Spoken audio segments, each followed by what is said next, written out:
किसान भाइयों, गन्ने की खेती में कुछ किसान तो हमेशा अच्छा गन्ना लेते हैं और कुछ किसान बहुत अच्छी लागत लगाने के बाद, मेहनत करने के बाद भी अच्छा गन्ना नहीं ले पाते। किसान भाइयों, गन्ने की खेती में हमें सबसे पहले तो अपनी मिट्टी को समझने की आवश्यकता है। आपने देखा होगा पश्चिमी उत्तर प्रदेश की अगर मैं बात करूं, इधर मुजफ्फरनगर जिला बड़ौद बागपत की जो पास की भूमि है, किसान भाइयों ज्यादातर भूमि बहुत सख्त है, जिसको 8 से 10 दिन के अंदर ही पानी की आवश्यकता पड़ जाती है। गर्मियों में तो और भी जल्दी, बहुत जल्दी जल्दी जमीन पानी मांगती है। जबकि बिजनौर की तरफ मैंने देखा है कि आप एक एक महीने भी अगर पानी नहीं देंगे जमीन को, गन्ने को, किसान भाइयों, तब भी उनकी फसल में कोई दिक्कत नहीं आएगी। बिजनौर की तरफ के किसानों का कहना है कि हम ट्रंच में गन्ना लगाते हैं, हल्की मिट्टी देते हैं और हमारे जो गन्ने की फसल है वो बहुत अच्छा ब्यात करती है। बाद में मिट्टी चढ़ा देते हैं, सारा खाद हम अपने जो ट्रेंच की लाइन है उसी में डालते हैं, जिससे हमें अच्छा उत्पादन मिलता है। दूसरी तरफ जो बागपत की तरफ का, बड़ौद की तरफ का किसान है, ज्यादातर किसान साथी 28 इंच पे ही गन्ना लगाते हैं। और किसान भाइयों, दूरी की बात जैसे ही गन्ने में आती है, इधर के किसान डर जाते हैं कि भाई जब हम 28 इंच पे ही बहुत ज्यादा ब्यात नहीं ले पा रहे, तो हम ट्रेंच पे जाएंगे तो हमारा गन्ना घटेगा। और ये सच भी है। तो किसान साथियों, सबसे पहले तो आपको अपनी मिट्टी को समझने की जरूरत है। अगर सख्त मिट्टी है, जल्दी पानी मांगते हैं, तो आप 28-30 इंच पे ही लगाइए। और उसमें किसान भाइयों जैविक चीजें ज्यादा डालने की जरूरत है, जैसे अपना ह्यूमिक हो गया, कुड़ी का खाद हो गया, वर्मी कंपोस्ट खाद हो गई। और इधर की मिट्टी में किसान भाइयों हमें जीवामृत वगैरह भी समय समय पे चलाते रहना चाहिए। किसान भाइयों, जितना काम हम अपनी मिट्टी पे करेंगे, उतना ही हमें फसल पे कम काम करना पड़ेगा। ये मैंने पहले भी कई सारी वीडियो में बताया है। सबसे पहले अगर अच्छा उत्पादन लेना है तो अपनी मिट्टी को समझना। उसके बाद किसान भाइयों आता है समय। हमें सितंबर अक्टूबर में अगर हमारे पास खेत खाली हो तो किसान भाइयों इस समय पे गन्ने की बुआई करना शुरू करें।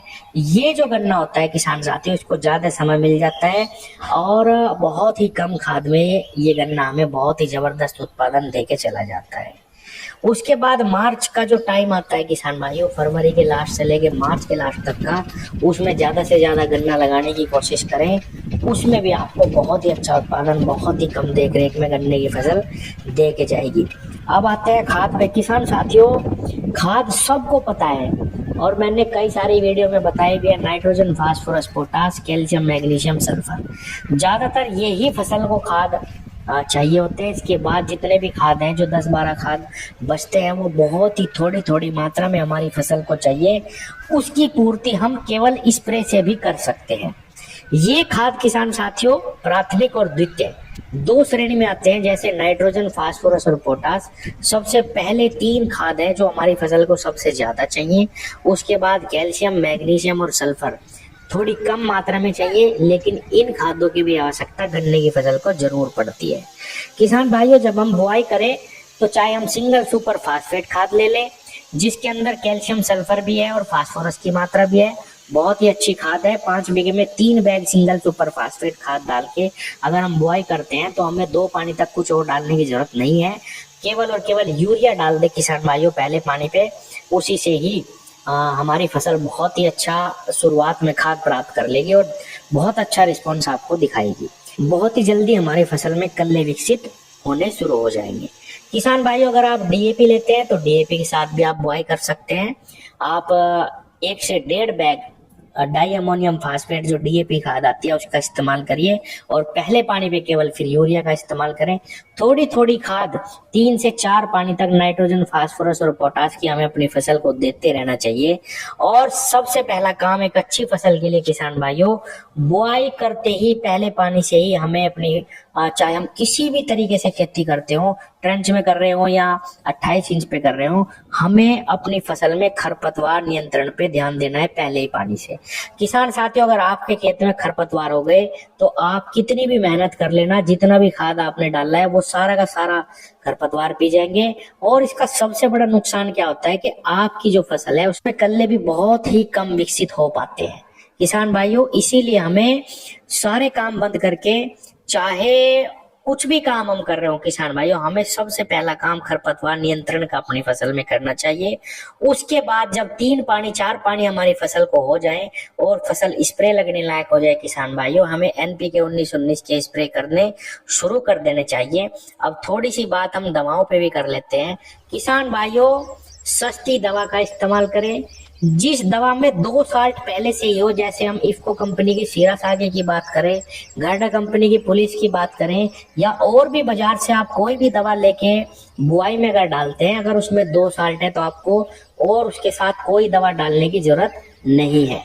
किसान भाइयों आपको 3 दवा 4 दवा कभी नहीं डालनी चाहिए।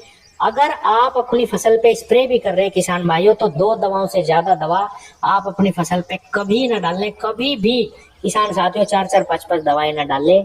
मैं पिछले 2-3 साल से देख रहा हूँ कि किसानों की ये शिकायत रहती है कि हम दुकान पे जाते हैं, 5 बीघे की दवाई हमें 3-3 हजार रुपए की मिलती है। किसान साथियों आप यकीन मानिए 1,000 रुपए से ऊपर 5 बीघे की दवा का खर्च एक बार में नहीं आना चाहिए, बिल्कुल भी नहीं। और 4 स्प्रे अगर हम अपनी फसल में लगा देते हैं तो उसी में ही हमारा गन्ना पार हो जाना चाहिए। तो किसान साथियों दवाओं में भी थोड़ी सी सावधानी यही रखनी है, ज्यादा दवा का इस्तेमाल न करें। 40 दिन 45 दिन का एक चक्र रखें अपनी फसल के लिए कि भाई हमें 40-45 दिन में दूसरी स्प्रे लगानी है।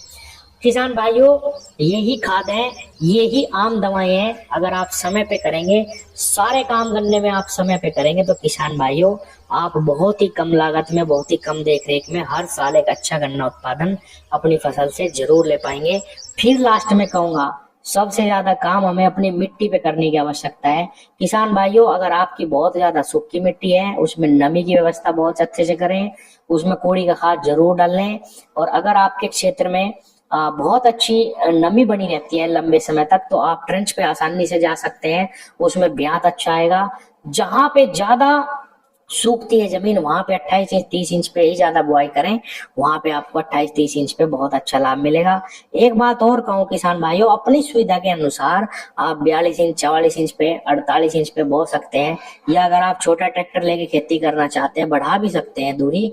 लेकिन आपको अपने खेती की दशा समझना है। मान लीजिए आप 28 इंच पे अच्छा ब्याज नहीं ले पा रहे, अच्छी फसल नहीं ले पा रहे, और आप तुरंत 60 इंच पे बुआई करना शुरू कर दें दूसरे को देख के, किसान भाइयों आप धोखा खा जाओगे, नुकसान में पहुंच जाओगे। और सबसे पहले अगर आपको दूरी बढ़ानी, अपनी खेती को समझें और बहुत ही कम जगह में 1 बीघे 2 बीघे में ही करके देखें। चाहे आप किसी भी विधि से बोना चाहते हो किसान भाइयों, विधि कोई भी खराब नहीं है, सही से अगर प्रबंधन करा जाए